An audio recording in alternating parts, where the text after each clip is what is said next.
சொல்லு. ஒன்றும் இல்லை சாமி, நகைச்சுவையாக பேசினா ஏதோ சாமி நானும் என்னால் முடிஞ்சது பண்ணுற ஆள் தான் சாமி பண்ணும். அதனால் வந்து நான் ஒவ்வொரு மனுஷனும் கண்டிப்பாக பண்ணும். தர்மம் தான் கைப்பிடிக்கும். அதனால தான் நான் அதிகமாக கர்ணனை பற்றி பேசியிருக்கேன். மகாபாரதத்தில் பல மகான்கள்லேருந்து பல அறிஞர்லேருந்து பல பக்தருங்க வரைக்கும் வில்லாளி வில்லாளி அப்படின்னு அர்ஜுனனை சொல்லுவாங்க. ஒரு நயா பைசா உதவாதோ அர்ஜுனன். வில்லாளி மாவீரன் அப்படின்னா கர்ணன். வில்லாளி மாவீரன்னா பீஷ்மன். வில்லாளி அப்படின்னாக்கா துரோணர். அர்ஜுனன் யாரையுமே கொல்லலையா? எப்படி வில்லால? பீஷ்மரை கொன்னது கண்ணன், துரோணரை கொல்ல சொன்னது கண்ணன் இல்லையா? துருபதனுடைய புள்ள துஷ்டதீமன்ல பீஷ்மரை துரோணரை வெட்டுறான். எங்க அப்பனை கொண்டான்ட்ட. அர்ஜுனன் எங்க கொன்னாங்க? கர்ணனை கொன்னவன் 5 முறை, எல்லாரையும் ஒரு முறை கொன்னான். கர்ணனை மட்டும் 5 முறை கொண்டானுங்க. பிறந்த உடனே இந்திரன் போய் கவச குண்டலத்தை வாங்கி கொன்னான் இல்லையா? பரசுராமர் கிட்ட கலை கத்துக்கு போய் எல்லா கலையிலையும் சிறந்தவனா நிற்கும் போது கண்ணன் போய் வண்டவாப்ப தொழிச்சு அவனை கொன்னான் இல்ல? போர்க்களத்துல போர் மூலம் போது கண்ணன் வந்து குந்தி தேவி அமைச்சு ஒரு முறை தான் நீ அந்த நாகாஸ்திரத்தை ஒண்ணு மறுமுறை விடக்கூடாதுன்னு கொன்னான். போர்க்களத்துல சண்டை போடும் போது நேருக்கு நேரா நின்று சண்டை போடாத கண்ணன் தேரை ஓட்டுறா ஓட்டுறா ஓட்டுறா பல்ல மோட்டில ஊந்தார வீல தூக்கும் போது கொன்னான். நேரடியா நின்று எங்கன்னா கொண்டானா? அப்படிப்பட்ட மகான் இந்த கையில கொடுக்குது, இந்த கை தெரியாதுன்றது அது கர்ணனுக்கு மட்டும்தான் பொருந்தும். அதனாலதான் கண்ணனுக்கு முன்ன சொர்க்கத்துல கர்ணன் என்ன. அப்படிப்பட்ட தர்மத்தை பண்ணீங்கன்னா உங்களுக்கு புண்ணியம் காத்திருக்க, உங்க வம்சத்தை காப்பாற்றாது. கண்டிப்பா எல்லாரும் தர்மம் பண்ணணும். இருக்கப்பட்டவங்க எல்லாம் தர்மம் பண்ணணும், எல்லாரும் உங்களுக்கு கொடுக்கணும். சாமி சாமி மூலமா ஒரு நல்ல ஒரு சாமி உங்களை சந்திச்சது, உங்ககிட்ட பேசினது, இதுல எல்லாரையும் வந்து சில விஷயங்கள் வந்து நீங்க எனக்கு வந்து அதான் சொல்றேன்னே, சிலது வந்து நீங்க கல்லால அடிச்சிட்டீங்க சாமி. ஐயோ அப்படி அதாவது கல்லால் அடிச்சா மாதிரி சொல்லிட்டீங்கன்னு. கல்லால் அடிச்சா கூட அடிப்பட்டத்துல மருந்து போட்டுருவேன் நான் உடனே. நீங்க அதை பத்தி கவலைப்படாதீங்க. ரொம்ப சந்தோஷம், ரொம்ப சந்தோஷம். உங்களோட இந்த வாய்ப்பு கிடைச்சது, உங்களோட பேசினது சந்தோஷம் சாமி. மேலும் மேலும் எனக்கு வருஷம் இந்த ஒரு சந்தர்ப்பங்கள் கிடைக்கணும். கண்டிப்பா நம்ம 2 பேரும் சேர்ந்து ஒரு நல்ல நீங்க ஆன்மீக நிகழ்ச்சிகள் நடத்திட்டு இருக்கும்போது ஒரு 2 நிமிஷம் நம்மளோட கண்டிப்பா அதே மாதிரி உங்களுக்கு நான் மேலும் மேலும் வளரணும். உங்களுடைய நல்ல விஷயங்கள் எல்லாத்துக்கும் நான் செய்யணும்ன்ற ஒரு மனசு இருக்கு. கண்டிப்பா செய்யுங்க. சந்தோஷம் சாமி. வாழும் காலத்துல நல்லதை செய்து வாழ்ந்துட்டு மறையிறது தான் சாமி சிறப்பு. ரொம்ப அதை செய்யுங்க. நன்றி சார். சந்தோஷம் சாமி. சாமி சொல்லுங்க சாமி. எனக்கு வந்து மகாவிஷ்ணு, நான் மகாவிஷ்ணு பக்தன் சாமி. இருக்கட்டும், ஸ்ட்ரைட்டா வந்துடுறேன். சரி, மகாவிஷ்ணு பக்தன். சரி. இப்ப நான் தூங்கும் போது என்னன்னா கனவுல பாத்தியானா ஏசுநாதர் வராரு, சரி, மாரியம்மா வராங்க, சரி. இப்ப எனக்கு என்னன்னா சிவன் வராரு, சரி. இப்ப நான் வந்து அந்த கோயில்களுக்கெல்லாம் போலாமா, இந்த சாமியெல்லாம் கும்பிடலாமா, இப்ப மகாவிஷ்ணு தான் அப்படின்ற ஒரு இதுவோட இருக்கலாமா, எப்படி எனக்கு வந்து ஒன்றும் புரியலையா? கஷ்டம்தான், ரொம்ப கஷ்டமா இருக்கு சாமி. அதாவது என்னன்னா எனக்கு வந்து மாரியம்மனும் பிடிக்கும் இல்ல.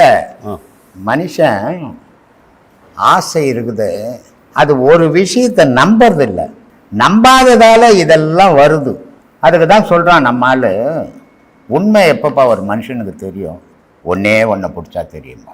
எல்லாத்தையும் பிடிச்சா உண்மையே தெரியாது பாருங்க. அதனால சொன்னான், ஒன்றை பிடித்தோர்க்கே உண்மை வசப்படுமே, அவித்த வித்தே முளையாதே, இருவினை மாடுகளை ஏக விடு கோனே, உன் அடங்கமான மாடொன்று அடங்கி விடும் கோனே. இந்த மனம் என்ற மாடு அடங்காது, அது இஷ்டத்துக்கு ஆட்டம் போடுது. ஆட்டம் போடுறதில்ல, ஒரு இடத்துல இவர் கடவுள்லேருந்து, ஒவ்வொருத்தர் அவர் கடவுள்லேருந்து, ஒரு இடத்துல இவர் கடவுள்லேருந்து. ஆனால் உனக்கு இத்தனை கடவுள் வருது. நானும் எப்படி யோசித்து பார்க்குறேன், ஒரு கடவுளும் வர மாட்டேறான், நான் தான் வரேன் எல்லாருக்கும். இன்னைக்கு உலகம் ஃபுல்லாக என்கிட்ட ஃபோன் பண்ணுறாங்க, சாமி நீங்கள் ராத்திரி வந்தீங்க சாமி, என்னை உட்கார வச்சுங்க, ஏதோ பண்ணீங்க, தலையில் கை வச்சுங்க, ஆசீர்வாதம் பண்ணீங்க அப்படின்றாங்க. இது நிறைய போனுங்க இது மாதிரி வருது. எனக்கு கூட ஒரு நாள் வந்தீங்க. ஆமா, ஆனா அன்னைக்கும் என்ன வந்து சண்டை போட்டு பாத்தியா, நம்ம வாழ்க்கையே சண்டை. ஏன்னா பிறப்பே நம்ம சண்டை போடணும்னு வந்துட்டோம், அதனால அதுதான் நடக்கும். அது எல்லாரும் என்ன நான் இப்ப சொல்லுவாங்க, ஆஹா பாரு எனக்கு எவ்வளவு திறமைக்குது பாரு, நான் உலகமெல்லாம் போறேன், நான் ஆசீர்வாதம் இது மாதிரி ஏமாத்தக்கூடாது தெய்வீகத்தை. நான் எங்கேயுமே போறதில்லை, யாருக்கிட்டுமே போறதில்லை, யாருக்குமே ஆசீர்வாதம் பண்றதில்லை. ஆனா அவங்களுக்கு நான் ஆசீர்வாதம் பண்ணேன்னு சொல்றதுக்கு காரணம் என்ன அப்படின்னு பார்த்தா, அவங்க எந்த நேரமும் என்னையே உருவப்படுத்தி மனசுல நினைக்கிறதால அந்த நினைவுகள் அவங்களுக்கு ஆசீர்வாதமா போகுது. இதுக்கு எனக்கு சம்பந்தமே இல்லை. அந்த மாதிரி உன் நினைவாகப்பட்டது எல்லாத்து மேலேயும் போதும். எல்லாருக்கிட்டும் பேசுற, எல்லாத்த பத்தியும் பேசும்போது எல்லாம் போய் எண்ணத்துல பதியுது சாமி. அது தூங்கும் போது அந்த எண்ணமெல்லாம் வெளிப்படுது. உனக்கு ஒரு எண்ணத்துல இல்லை நீ. இதுதான் சாமி காரணம். அருமை சாமி. அதாவது எப்படின்னா நிஜமாவே சர்ச்சுக்கு போகும்போது பாக்குறோம், அதுதான் வாசல் பக்கம் போகும்போது பாக்குறோம், எல்லா தெய்வங்களும் ஒரு தெய்வம் கும்பிட்டு போட்டு போயிட்டே இருக்கோம். அதனால ஒரு வேலை இல்லை எனக்கு. அதுதான் அடிப்படை பேசு. எண்ணங்கள் உருவாகும் போது ஒரு மனுஷனுக்கு மூச்சோட ஒரு நாளைக்கு கோடிக்கணக்கான எண்ணங்கள் வருது. ஆனால் அத்தனையும் திருப்பி மூச்சோடவே கலைஞ்சி போகுது. சிலது கருத்துக்கள் ஆயிடும். அந்த கருத்துக்கள் மூளையில பதிஞ்சிடும். அது தூக்கத்துல கனவா காட்டிடும். இதுதான் நடந்துக்கிற விஷயம். சொல்லு சாமி. ரொம்ப நன்றி சாமி. அப்புறமா இது வேற என்ன? வேற ஒன்றும் இல்லை, போய் ரெஸ்ட் எடு கொஞ்ச நேரம். இல்லை சாமி, நம்ம அதான் நீ தானே கேட்ட, வேற என்ன? நம்ம கேட்கறதுக்கும் யோசிக்கிறதாகுது. அவசரப்பட்டு கேட்டுட்டோம்னாலும் உடனே நீ ஒரு டக்குன்னு ஒரு கதை சொல்லுவ, அந்த கதையை நான் உத்து கேட்கணும். ஐயோ, அது உத்து கேட்டியாரா முதல்ல என்ன உயர்வா அப்படின்னு சொல்லுவேன். அப்படி நான் உயர்வா சொல்லு அப்படின்னா பரவாயில்ல, அப்படி நான் கொஞ்சம் இதுவா இருக்கு சொல்ல அப்படியே செப்பல சொன்ன. இது குறைந்த குரங்க இப்படிதான் அடிக்கணும்ன்ற மாதிரிலாம் சொல்லி வாடா போடா ஏது போடா வீடா எல்லாம் மாற்றி அனுப்பிச்சிடுவேன். அது ஒரு பயமா இருக்குது. இப்படி நடக்குது சாமி. என்ன சரி சாமி. அந்த சாமி இப்போ கும்பிட போன தெய்வம் குறுக்க வந்துச்சு, நான் எப்படி சாமி குட்டி சேவரப்போ? ஏன்னா எப்பவுமே தெய்வம் கூடவே வராது. தெய்வம் உனக்குள்ளவே இருக்குது. அதை நீ கும்பிட போந்தே முட்டாள்தானோ. அது வேற குறுக்க வந்ததுன்ற. அதாவது ஒருத்தர் ஏதாவது எப்படின்னா ஒருத்தர் பணம் தரணும், அவரு தெய்வமா ஆகிறாரு. அந்த நேரத்துக்கு கொடுக்க மாட்டேன்னா பேமானி ஆயிடுறாரு. அந்த நேரத்துக்கு கொடுத்தாருன்னா தெய்வம் மாதிரி வந்து கொடுத்தாருங்க, நல்லா கொடுத்தாருங்க, நிறைய உதவி பண்ணாருங்கன்ற. இல்ல கொடுக்க மாட்டேன் பேமானி போறான் பாருமா, கொடுக்குறேன் ஏமாத்திட்டு போட்டான்பா சோம்பேறின்ற. ஏன்னா நியாயம்பா உன் நியாயம். இவர் வந்து குறுக்க தெய்வமானாரா நெடுக்க தெய்வமாவலையா? இல்ல சாமி, ஒருத்தர் பணம் தரேன்னாரு, அவரை தேடி நம்ம போக சொல்லலாம். குடுக்கதான் வாழ்க்கை போற, குறுக்க வந்து எதிர வந்து குடுக்கல்னா அவரையே திட்ட போற. இந்த வாயுக்குது அவ்வளோ பொல்லாது. இதுதான் வள்ளுவர் ரொம்ப அழகத்தை நாக்க அடக்கி வச்சுக்கிட்டா. யாகவர் ஆயனும் நாகாக்க சோகாப்ப சொல்லிழக்கப்பட்டு மரியாதை கெட்டு போடுவா. நாக்கால நாக்க அடக்கி வச்சுன்னா உனக்கு எங்கேயும் மரியாதைடான்னாரு. கொடுத்தா நல்லவன் தெய்வம் மாறி கொடுக்குற பாவி. என்ன உலகையா இது? இல்ல சாமி, கொடுத்தாதான் சந்தோஷம். ஏன் உனக்கு ஏன் கொடுக்கணும்? நீ கொடுப்பியா? நான் கேட்கிறேன் உன்ன ஒரு 100 ரூபாய் கொடுங்கன்றேன். அவசரத்தில் சொல்லிவிட்டேன் நாளைக்கு வாங்க தரேன் அப்படின்ட்டு. நல்ல மனுஷமா அவரு சொன்னார சொல்லு தர மாட்டாருப்பா அப்படின்ட்டு நான் வரேன் நாளைக்கு. நான் வரதுக்குள்ள யோசிக்கிறேன், என்ன முட்டாள்தனமா இருந்தாலும் தரேன்ட்டு வந்துருவானே. இல்லைன்னு சொல்லிட்டு கொடுத்துட்டு ஏன் கஷ்டம் வரணும், இல்லைன்னு சொல்லி போடலாம் அப்படின்ட்டுவேன். அப்ப நாளைக்கு நான் இல்லைங்க நேற்று வரேன்னு பார்த்தேங்க, வரலங்க, அதனால கிடைக்கலங்க, வரும்போது சொல்றேங்க அப்படின்வேன். அப்ப திட்டிக்கினே வரணும் நான் உன்ன. என்னையா சமூகம் இது? இருந்தா கொடுக்க போற சமயம் அவ்வளவுதான். இல்லன்னு அதை நீ அடுத்து நினைக்க மாட்டேன்ற. கொடுக்கலாம்லன்னு நினைக்கிறேன். இப்ப சில பேர் கொடுக்கணும்னு என்ன கட்டாயமா உனக்கு? சில பேர் 100 ரூபாய்க்கு சாமி, ஒருத்தர்கிட்ட பணம் இருக்கு சாமி, நம்ம கண்ணெதிரே தெரியும் சாமி. ஒரு சில பேர்த்த பணம் இருக்கு சாமி. ஆமா, நம்ம கண்ணெதிரே தெரியுது, நம்ம பாக்குறோம். ஆமா, அப்ப நம்ம பார்த்து கேட்கிறோம். ஆமா, கேட்ட உடனே குத்துவாங்களா? கொடுக்க மாட்டான். நீ கொடுக்க மாட்டல? கொடுக்க மாட்டேன். 10 பைசா கொடுக்க மாட்டேன். ரொம்ப நேரமா பாத்துருக்கேன். கொடுக்க மாட்டேன். 10 பைசா கூட கொடுக்க மாட்டேன். சோக்கா போட்டு அப்படி திருப்பி வாங்கலாம்னு பார்த்தா ஏன் கொடுக்கணும் உனக்கு? சாமி ஏன் கொடுக்கணும்? நீ என்ன செய்த எனக்கு? இந்த அம்மா நேத்து ஒரு அம்மா 1,02,000 ரூபாய் அனுப்பிச்சிருக்கிறாங்க. வேணாம் சாமி, அவ்வளோ வேணாம். இதெல்லாம் வந்து தெரிஞ்சுக்க வேண்டிய விஷயங்கள். சந்தோஷம். 1,02,000 ரூபாய் அனுப்பிச்சுக்கிறாங்க. நான் கேட்கல அவங்கள துட்டு. வீடியோ பார்த்துட்டு அனுப்பிச்சுக்கிறாங்க. சரி, அவங்க ஏன் அனுப்பிச்சாங்க எனக்கு யாருன்னு தெரியாது. ஆனா 1,02,000 ரூபாய் அனுப்பிச்சுக்கிறாங்க. அனுப்பிச்சுட்டு எனக்கு போன் பண்றாங்க, சாமி ஒரு 57,000 அனுப்பிச்சுக்கிறேன், ஒரு 46,000 அனுப்பிச்சுக்கிறேன். வந்துடுச்சா பணம்? வந்துடுச்சுமா. சரி, அதோட போக வேண்டியது தானே. சாமி உங்க பேச்சால என் கணவர் அப்படியே முழுக்க மாறிட்டார் சாமி, இன்னைக்கு நான் சந்தோஷமா இருக்கிறேன் சாமின்றாரு. அப்போ நான் பேசுனது அவங்க வாழ்க்கையை மாத்திக்குது, அவங்க கொடுத்தாங்க. நீ உனக்கே நான் கொடுக்கணும். நீ ஒரு இடத்துல போய் தர்மம் பண்ணிக்கினே இருந்தீங்கன்னா நான் பார்த்துக்கினே இருக்கணும். நல்ல மனுஷன்பா, எல்லாம் அள்ளி கொடுக்குறாருப்பா. அவர்கிட்ட நம்ம ஒரு 1,00,000 ரூபாய் கொடுக்கலாமே நினைப்பான். நீ எவனுக்கும் 10 பைசா கூட இடுக்கி வச்சுப்ப, நீ கேட்ட மாட்ட கொடுக்கணுமா? என்ன நியாயம் அது? ஐயா, பெண்களை நீங்க புனிதமானவங்களும் சொல்றீங்க, பாதுகாப்பு வேணும்னு சொல்றீங்க. கண்டிப்பா. அது அப்போ அதை சரியா பாதுகாக்காம இருக்கிறது இந்த சமுதாயத்தோட பிரச்சனை இல்ல ஆண்களை வளர்த்த பிரச்சனையா? பெண்களே வளர்த்துக்கணும் பிரச்சனைமா. ஆண்கள் எப்படி உன்னை போய் இப்படி இரு அப்படி இருன்னு சொல்லுவானா? நீ தானே அப்படி இருக்கிற. பெண்ணுன்னும் போது ஒரு புடவை கட்டி ஒரு அழகாக போகும்போது பார்த்த உடனே சொல்கிறான், பா அம்பாள் மாறிக்கிறாங்கப்பான்னு கையெழுத்து கும்பிட்றான். அதே ஒரு வயசுக்கு வந்த பொண்ணு ஒரு பாவாடை கட்டி ஒரு தாவணி போட்டு போகும்போது நல்ல பொண்ணுப்பா அது அப்படின்றான். ஆனால் பாதி ட்ரௌசரை போட்டுக்கின்னு பெண்ணு போனால் எப்படி இருக்கும் அது? இதுக்கு யார் காரணம்? ஆண் காரணமா பெண் காரணமா? கேட்டால் உரிமைன்றீங்க இல்லையா? இந்த உரிமையை ஆபத்தை உண்டாக்குன்றதை யோசிக்கவே இல்லை. எதை உரிமைன்னு எடுக்கணுமோ அதுதான். கண்டதை உரிமைன்னு எடுத்தீங்கன்னா உங்கள் வாழ்க்கை சிதறி போயிடும்.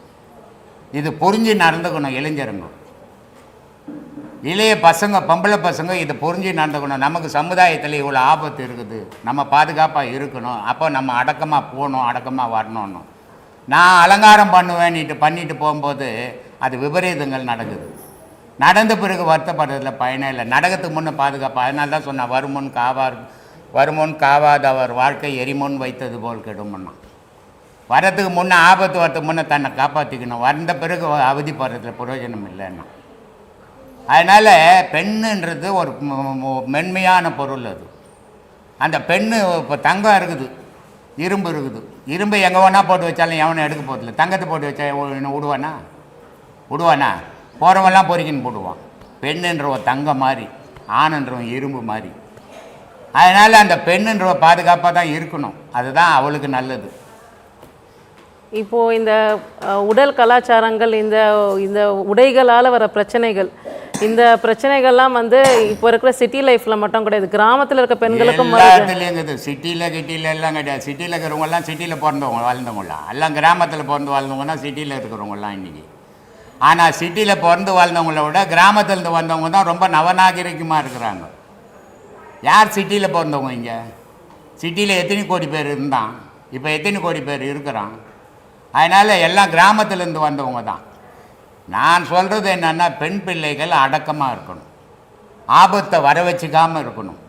வந்த பிறகு வருத்தப்படுறதுல பயனில்லை. அதுக்கு நீங்கள் அடக்கமாக போகணும். ரோட்டில் போகும்போது அடக்கமாக, இன்னொருத்த கண்ணு உங்கள் மேலே படுற மாதிரி நடந்துக்கூடாது. அது மாதிரி நடந்தீங்கன்னா உங்களுக்கு ஆபத்து குறைவு. ஆனால் நீங்களே அலங்கோலம் படுத்தி சும்மா இருக்கிறவனை இழுக்கிற மாதிரி நடந்துட்டு அப்புறம் தப்பு பண்ணிட்டான்னு அவதிப்பாட்டில் பிரயோஜனம் இல்லை. ஏன்னா ஆண் கெடமாட்டான், பெண் கெட்டு போயிடுவார் இல்லையா? கற்புன்றது ஆணுக்கு இருக்குதா? ஆணுக்கு உண்டா கற்பு? இல்லையே. பெண்ணுக்கு தானே கற்புன்னு இருக்குது.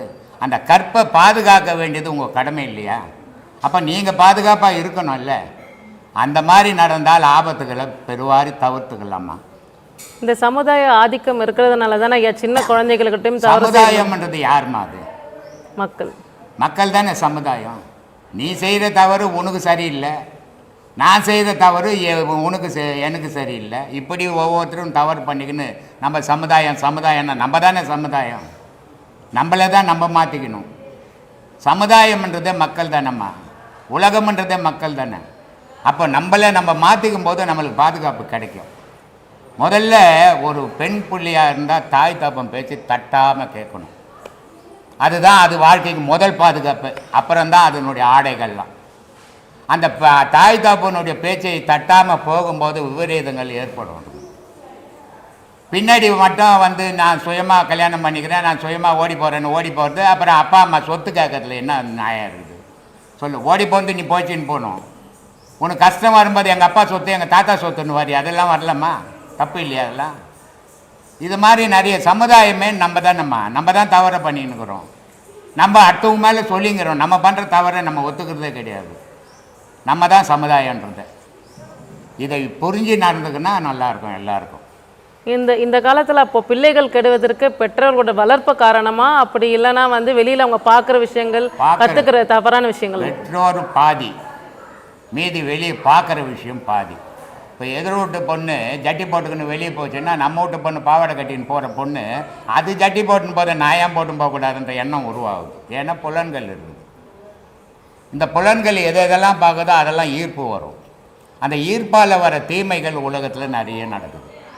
இதுக்கு தாய் தகப்பனும் ஒரு கண்ட்ரோல் கிடையாது. என்ன அவங்க ஒரு கண்ட்ரோலை வளர்த்தாங்கன்னா அந்த பிள்ளைங்க நல்லா இருக்கும். ஆனால் அவங்க என்ன பண்ணுறாங்க, கண்ட்ரோலை வளர்க்க முடியல. அப்பனும் வேலைக்கு போகிறான், அம்மாவும் வேலைக்கு போகிறா, இந்த பிள்ளைங்க அது இஷ்டத்துக்கு போயின்னுக்குது.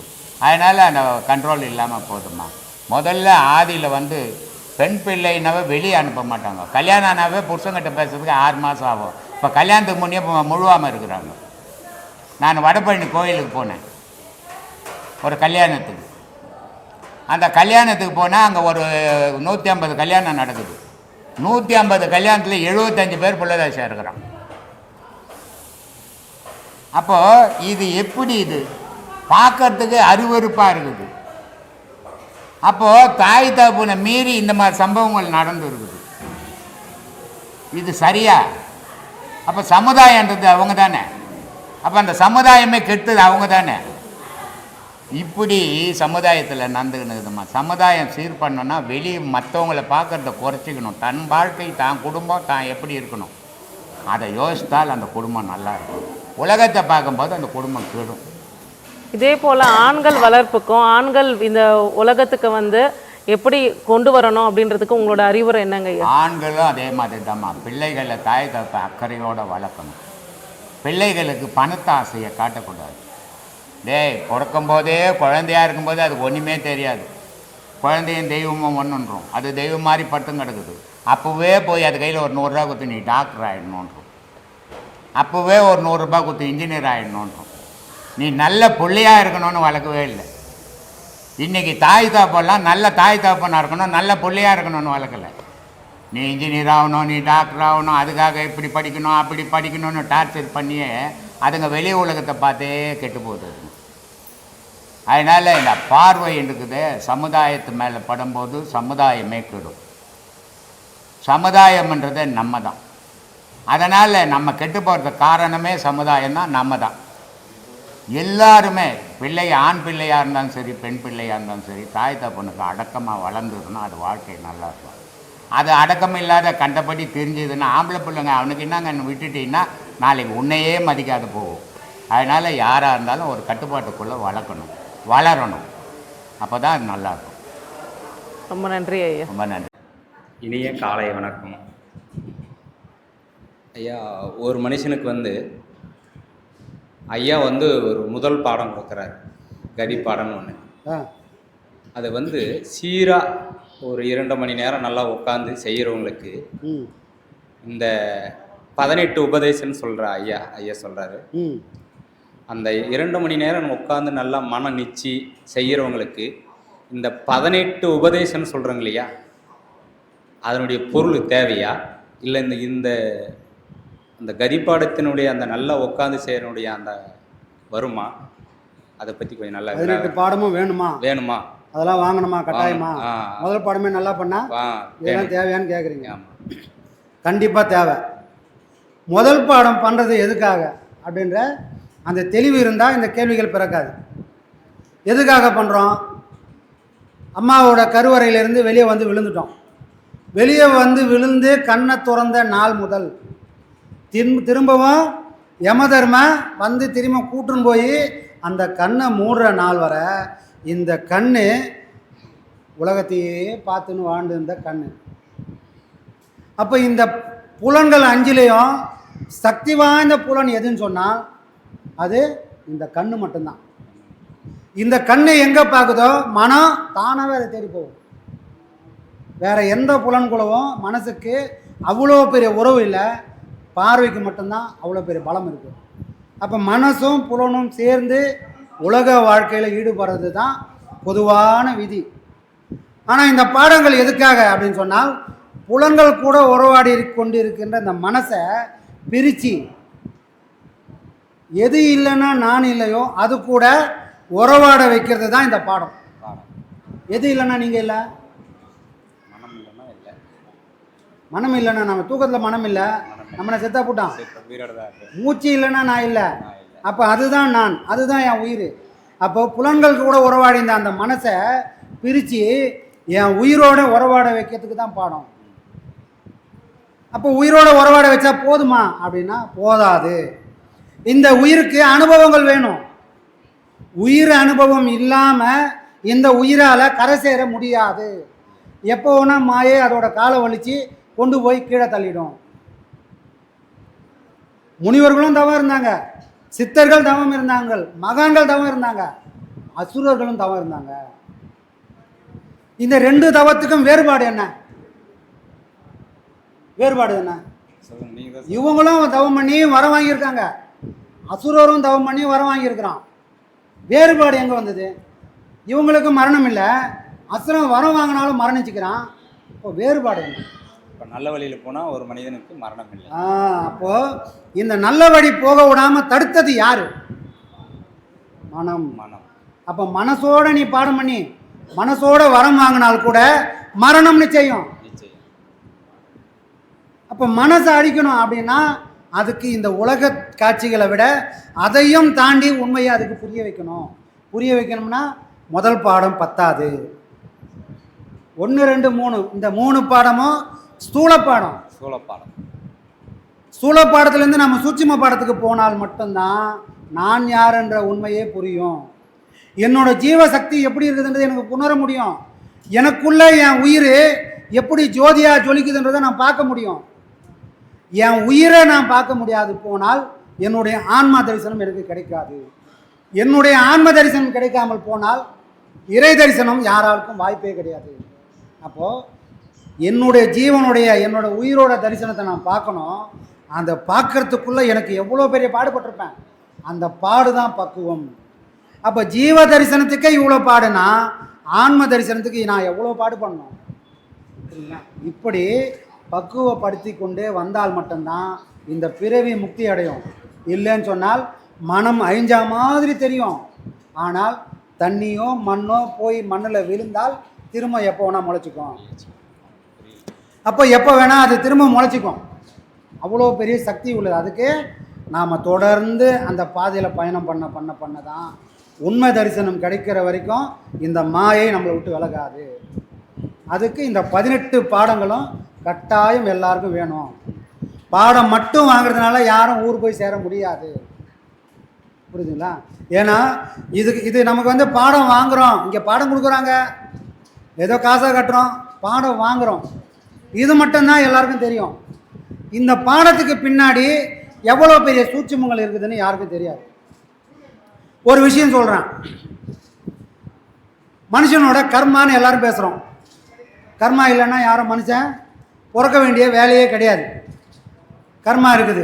கர்மா நம்ம பொதுவாக சொல்கிறோம். ஆனால் இந்த கர்மா 3 விதமாக பிரியுது. என்னென்ன கர்மாவாக பிரியுது? சஞ்சித கர்மாவாக பிரியுது, ஆகாமிய கர்மாவாக பிரியுது, பிராராப்த கர்மாவாக 3 வித கர்மா மனுஷனுக்கு கட்டாயம் உண்டு. 3 வித கர்மாவில் சஞ்சித கர்மானா என்ன சாமி அப்படின்னு சொன்னால், நாம் புதுசாக இந்த பூமிக்கு வரல, எத்தனையோ பிறவிகள் எடுத்துருக்குறோம். அப்போ எத்தனையோ பிறவிகள் எடுத்த அந்த பாவ புண்ணிய கணக்கெல்லாம் மொத்தமாக ஒரு குடவுல போட்டு வச்சுக்கிற மாதிரி இறைவன் மொத்தமாக போட்டு வச்சுருக்கிறான். அந்த மொத்தமாக இருக்கிற கர்மாவுக்கு பேர் சஞ்சித கர்மா. இவ்வளோத்தையும் யாராலும் அனுபவிக்க முடியுமா? மொத்தமாக கொஞ்சம் கொடுத்ததுக்கே உடம்பெல்லாம் புண்ணா போகுது. படக்கூடாத வேதனையே இல்லை, அவ்வளோ பாடுபடுறோம். அப்போ மொத்தமாக இறைவன் கொடுக்க மாட்டான். கொடுத்தா நம்மளால் தாங்க முடியாதுன்றதுக்காக சஞ்சித கர்மாலேருந்து ஒரே ஒரு பகுதியை வெட்டி பர்த்டே இருக்க கேக் ஓட்டுறோம், மொத்தமாகவே எடுத்து ஊட்டுறோம். ஒரு துண்டு போட்டு வாயில் ஊட்டுற மாதிரி இறைவன் சஞ்சித கர்மாலேருந்து ஒரு துண்டை வெட்டி இந்தாப்பா சாப்பிடுப்பான்னு நமக்கு அனுப்புகிறான். அந்த கர்மாவுக்கு பேர் ஆகாமிய கர்மா. இதை கொஞ்சம் நல்லா கவனிச்சிங்கன்னா தப்பிச்சு போகிறதுக்கு வழி என்னன்றது இதில் எல்லாருக்கும் தெரியும். இதை தயவு செஞ்சு எல்லாரும் மனசில் பதிய வச்சுக்குங்க. இதில் ஒரு மிகப்பெரிய சூட்சமம் இருக்குது. அப்போது நம்மளால் அழிக்க முடியாத கர்மா சஞ்சித கர்மா அது மொத்தமாக இருக்குது. ஆனால் இறைவன் கருணை வச்சு நமக்கு ஒரு மனுஷ பிறவியை கொடுத்து இந்த பிறவியில் நீ இதெல்லாம் அனுபவிப்பா அப்படின்னு அதிலிருந்து கொஞ்சோண்டு எடுத்து கொடுத்துருக்குறான். அந்த கொஞ்சத்தையே நம்மளால் தாங்க முடியல, அவ்வளோ வேதனைப்படுறோம். இந்த கர்மாவுக்கு பேர் ஆகாமிய கர்மா. சரி, சஞ்சித கர்மா சமாளிக்க முடியல, சரி வாயின்னு வந்துட்டோம், கொஞ்சமாவது அதையாவது தித்துருமானா வாயின்னு வந்ததோடு சரி, அது போட்டது போட்டபடியாக இருந்து இங்கே செயல் மட்டுமே நடக்குது. ஒரு நாள் நாம் கர்மாவை அனுபவிக்கலை. இப்போ செய்கிறோமே அது ஒரு கர்மாவாக உருவாகுது. அந்த கர்மா பேர் என்னது? பிராரப்த கர்மா. புரியுதுங்களா? அப்போ கர்மா 3 வகையில் இருக்குது. இப்போ இந்த கர்மாலாம் வச்சுக்கின்னு ஒரு மனுஷனால் ஞானத்தை அடைஞ்சி தப்பிச்சு போக முடியுமா? விதி என்ன? நீ செஞ்சதெல்லாம் நீ அனுபவித்து முடித்தா மட்டும்தான் கரை சேர முடியுன்றது தான் விதி. அப்போ சஞ்சீத கர்மாவை எத்தனை பேர் இடத்த தீர்க்க முடியும்? வாய்ப்பே இல்லை. அதனால் மட்டும்தான், இதை நல்லா கவனிச்சுங்க, அதனால் மட்டும்தான் நாம் வேதத்தை படித்தாலும், திருமந்திரம் படித்தாலும், திருவாசகம் படித்தாலும், திருவம்பாயை படித்தாலும், உலகத்தில் இருக்கிற எல்லா வேதங்களை படித்தாலும், வேதங்கள் எல்லாமே கடவுளை சொல்லுதோ இல்லையோ அதுக்கு மாறா இன்னொருத்தர் சொல்லும், அவருக்கு பேர் குரு. ஒரு குரு இல்லாமல் ஒரு மனுஷனால் ஞானத்தையோ இந்த பிறவி பெருங்கடலையோ அழிக்கவே முடியாது, கடக்கவும் முடியாது. குரு கண்டிப்பாக வேணும்பா. நீ 1000 கடவுளை கும்பிடு, ஆனால் அதெல்லாம் வாழறதுக்கு உதவும். தப்பிச்சு போக உதவுமானா தப்பிச்சு போக கடவுளால் முடியாது. அது யாரால் முடியும்? குருவால் மட்டும்தான் முடியும். அப்படி இது கேட்குறதுக்கு நல்லா இருக்குது. சரி சாமி, அப்போ குரு என்ன தான் பண்ணுறாரு அப்படின்னா, இதுதான் இறைவனுடைய கருணை. நமக்கு சிந்தனைகள் வரும்போது, ஆணவம் கண்மம் மாய என்ற முப்பொருளோட பலம் குறையும் போது நமக்கு புத்தி தெளிவாகும், அறிவு தெளிவாகும். இந்த அறிவு தெளிவாகும் போது இறைவனுடைய கருணையால் உனக்காக ஒரு குரு உருவாகியிருக்கார்ப்பா, நீ போய் அவரோட பாதத்தை சரணடி அப்படின்னு குருவை காட்டுறாரு. யாரு? இறைவன். இப்போ நீங்களாம் வந்தீங்கன்னா வீடியோ பார்த்து வரல, அவரோட பேச்சை கேட்டு வரல, இறைவனுடைய கருணையால் ஐயாவோட பாதத்தை பிடிச்சிருக்கீங்க. அப்போ இறைவனுடைய கருணையால் ஒரு குருவோட பாதத்தை பிடிச்சிட்டோம். இப்போ குரு என்ன பண்ணுறாரு? இதுதான் முக்கியமான விஷயம். கடவுளாலையும் தீர்க்க முடியாத கர்மா சஞ்சீத கர்மா. அவன் தான் இந்த உலகத்தை படைத்தான், அவன் தான் என்னையும் படைத்தான். அவன் நினச்சா செய்ய முடியாத விஷயம் ஒன்றுமே இல்லை. முப்பொருத்தையும் எரிச்சவன் அவன் தான், காமனை எரிச்சவன் அவன் தான்.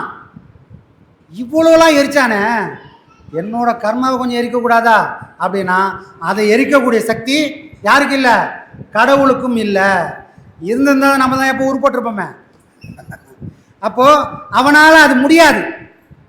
அதனால் என்னால் முடியாதுப்பா அப்படின்னு யாரோட வேலை?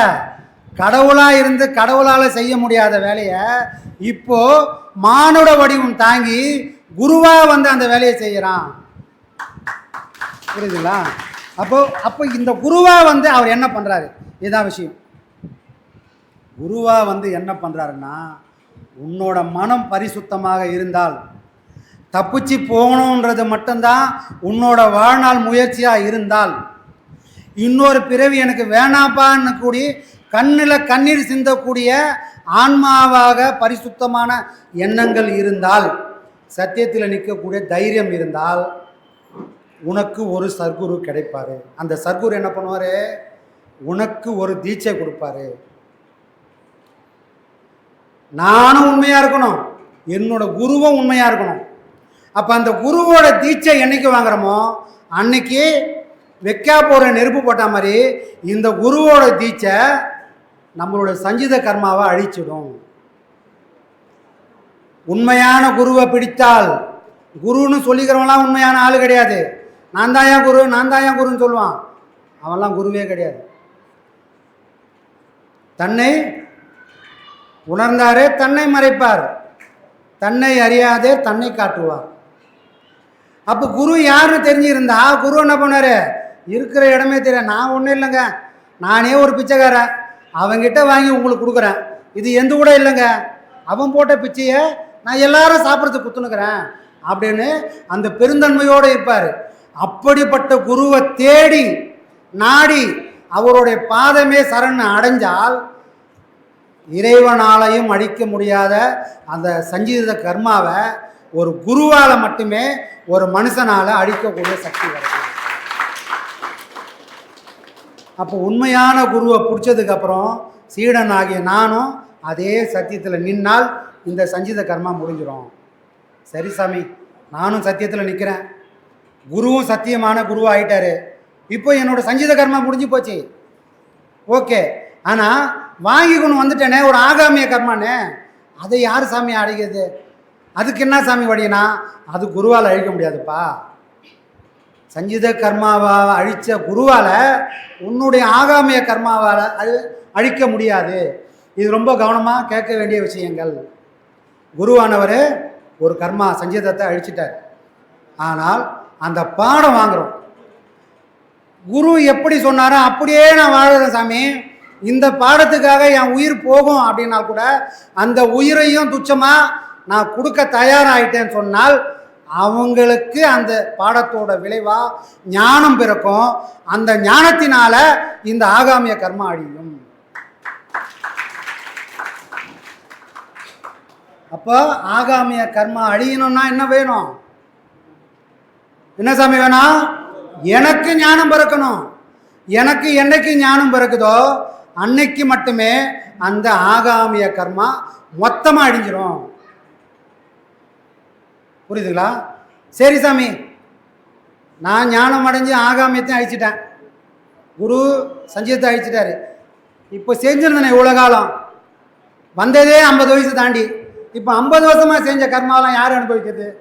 அதுக்கு பேர் பிராப்தம்னு ஒன்று இருக்குது. இதெல்லாம் யார் சாமி அனுபவிக்குதுன்னா அது யாராலையும் முடியாது. இறைவனால் முடியாது, குருவால் முடியாது, உன்னாலே முடியாது. நீ சாப்பிட்டு தான் அழிக்கணும்.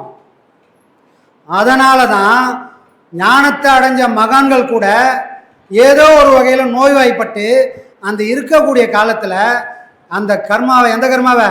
பிராப்த கர்மாவை இறைவன்கிட்ட வேண்டி, நோயா எனக்கு கொடுத்துரு, இந்த பிறவிலே நான் அதை மொத்தமாக அழித்து முடிச்சிடுறேன், இன்னொரு பிறவி எனக்கு கொடுக்காதப்பா, நீ என்ன ஆனாலும் பரவாயில்ல, இந்த பிறவிலே நான் முடிச்சிடறேன்னு அந்த பிராப்த கர்மாவை இவங்க அனுபவிக்க தயாராகிடுறாங்க. அப்போ அனுபவித்தால் மட்டும்தான் இந்த 3வது கர்மாவான பிராப்த கர்மா ஒருத்தருக்கு முடியும். அப்போ இந்த 3 கர்மா முடிகிறவங்களுக்கு மட்டும்தான் பிறவி இல்லாத பேரின்ப நிலை கிடைக்கும். புரியுதுங்களா? அப்போ தீட்சை எதுக்கு வாங்குகிறோம்? தீட்சை வாங்கினா தான் தெரியும் அதுக்கு பின்னாடி இவ்வளோ பெரிய சூட்சமாக இருக்குது தெரியுமா? தெரியாது. விளையாட்டுத்தனமாக வாங்கினுக்கிறோம், விளையாட்டுத்தனமாகவே பண்ணினுக்கிறோம், அது இல்லை விஷயம். இது ஒரு நெருப்பு மாதிரி, எண்ணெயும் ஒரு நாள் நெருப்பாக மாற்றக்கூடிய சக்தி உண்டுன்றது உங்களுக்கு தெரியணுன்றதுக்காக தான் இப்போ இந்த விளக்கத்தை சொல்லினுக்கிறேன். இதை நிறைய பேர் புரிஞ்சும் தவறுகள் பண்ணுறாங்க, புரியாமலும் தவறுகள் பண்ணுறாங்க. தண்டனை யாருக்கு கிடைக்க போகுது? வாய்ப்பே கிடையாது. தவறுகள் செஞ்சால் தண்டனை நிச்சயம். இந்த கர்மா பதிவிலிருந்து யாராலையும் தப்பிச்சு போக முடியாது. தப்பிக்கணும்னு சொன்னால் சத்தியத்தில் நிற்கணும். சத்தியத்தில் நிற்கிறவங்களுக்கு சோதனை கண்டிப்பாக வரும். தைரியம் வேணும், வலிமை வேணும். வெள்ளைக்காரங்கிட்ட இந்த நாடு அடிமைப்பட்டு கிடக்குது. நாடு அடிமைப்பட நினச்சதெல்லாம் செய்ய முடியாது. இன்றைக்கி நம்ம நினச்சதெல்லாம் செய்கிறோம், எந்நேரம் வேணால் போகிறோம், எந்நேரம் வேணால் வரோம். ஆனால் அந்த காலத்தில் அப்படிலாம் செய்ய முடியாது. அவன் ஒரு இடத்துல போகக்கூடாதுன்னு தடை போட்டானா அந்த தடையை தாண்டி நம்மளால் போக முடியாது. அப்போ சத்தியாகிரக போராட்டம் நடக்குது. அப்போ என்ன பண்ணுறான்? ஒரு மாபெரும் கூட்டம் வருது. வெள்ளைக்காரன் என்ன பண்ணுறான்? பேரிகார்ட் போட்டு இதுக்கு மேலே நீங்கள் போகக்கூடாது, உங்களுக்கு அனுமதி இல்லைன்னு தடுக்கிறான். இவங்க என்ன பண்ணுறாங்க? இல்லை நான் போய் ஆவேன், நீ என்ன ஒன்றா பண்ணுன்னு முதல்ல ஒரு 10 பேர் போகிறாங்க. முதல்ல போகிற 10 பேருக்கு அடுத்து என்ன நடக்குன்னு தெரியாது. ஒருவேளை அவன் அரெஸ்ட் பண்ணுவானோ, இல்லை அரெஸ்ட் பண்ணி வண்டியில் ஏற்றின்னு போய் ஜெயிலில் போடுவானோ, எப்படி ஒன்றா நினச்சிருக்கலாம், தெரியாது. ஆனால் வெள்ளைக்காரன் என்ன பண்ணுறான்? வரவங்க எல்லார் மண்டையும் உடைக்கிறான். யாரு? என்ன நடக்கும் தெரியாமல் ஒரு தைரியமாக போனாங்க, ஒரு முரட்டத்தனத்தோடு போகிறாங்க. போனவங்களுக்கு மண்டை உடையுது. அவன் அடிக்கிறான், லத்தியில் அடித்து ரத்தம் கொட்டுது. இவங்க தெரியாமல் போய் மாட்டிக்கிறாங்க. ஆனால் இப்போ பின்னாடி வர போகிறவங்களுக்கு அடுத்து நமக்கு என்ன நடக்க போகுதுன்னு இப்போ தெரிஞ்சு போச்சு. தைரியம் இல்லைன்னா இவங்க போயிடுவாங்களா? என்ன நடக்கும்னு தெரிஞ்சதுக்கு அப்புறமும் அத்தனை பேரும் போகிறான், அத்தனை பேர் மண்டையும் உடையுது. சத்தியத்தில் நின்னா தைரியமாக ஃபேஸ் பண்ணக்கூடிய சக்தி வேணும். சக்தி இல்லாதவங்களுக்கு இது எதுவுமே சாத்தியம் இல்லை. புரியுதுங்களா? அப்போது தூக்கி போட தைரியம் வேணும். எதையும் பிடிச்சி தொங்குறதுக்கு எல்லாராலையும் முடியும். ஆனால் எதுவுமே வேணாம்பா, இந்த ஒன்றுக்காக என் உயிரை கூட கொடுப்பேன்னு கொடுக்கக்கூடிய அந்த சத்தியத்தில் இருந்தால் இப்போ சொன்னது எல்லாமே நம்ம வாழ்க்கையிலையும் ஒரு நாள் நிச்சயம் நடக்கும். இது ஒன்று தான் நம்ம தப்பிச்சு கரை சேரத்துக்கு வழி. அப்போ இப்போ தெரியுதா நாம் எவ்வளோ சுத்தமாக இருக்கணுன்றதுக்கு? இதெல்லாம் நடக்கணும். நடந்தால் மட்டும்தான் நாம் தப்பிச்சு கரையேறக்கூடிய வழி நமக்கு கிடைக்கும். வெறும் பாடம் வாங்குறதுனால யாரும் ஊர் போய் சேர முடியாது. புரியுதா சாமி? அப்போ ஒரு பாடம் இதெல்லாம் தான் கற்றுக் கொடுக்குமா? கற்றுக் கொடுக்காது. கற்றுக் கொடுக்காது. கற்றுக் கொடுக்காது. பக்குவம் வேணும். பக்குவம் வேணும். அப்புறங்க ஐயா,